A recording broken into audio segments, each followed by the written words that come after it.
Harong para sa pamilya kan sarong estudyante kan Sangay Camarines Sur. Pigtarabangan na itugdok kan mga kapwa estudyante kay ni.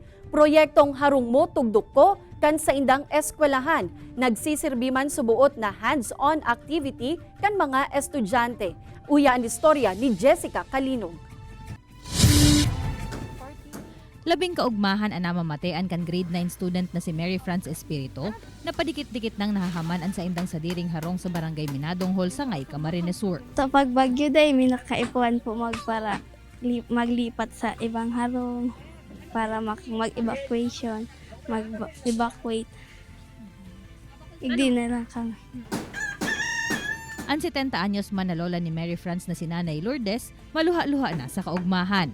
Makalihis kaya subuot ang 5 taon na pagtio sa sadet asin ralabot ng trapal na atop kan sa indang dating harong, sa wakas magkakaigwa na sinda, nin pakarhay asin pusog na may istaran. Haloy na po kami nangarap na magkaroon na harong. Dahil ngunyan lang po natupad.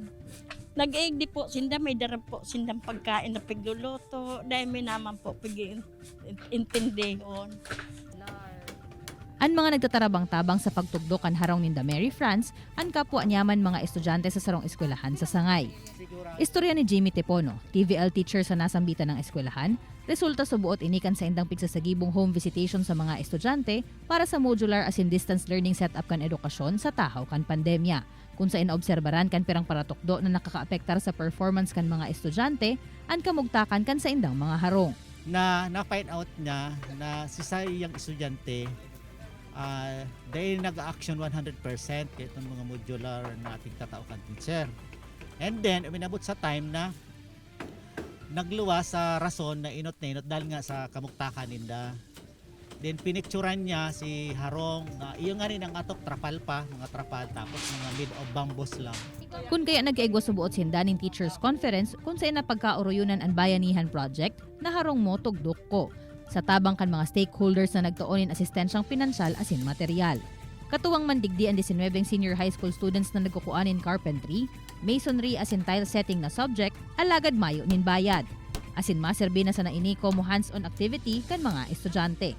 Hindi man po kami. Para makatabang man po kami. Plano ninda na sa masunod na semana, mai-turn over na ninda ang harong sa pamilya ni Mary France. Ang proyektong inikan grupo ninda Jimmy, ang sarong representasyon na mayong imposible, kung may pagkasararo asin kamauotan na mag-extender nin tabang, ang lambang saro. Kaibanan si Gerald Gandia, Jessica Kalinog, Balitang Bicolandia.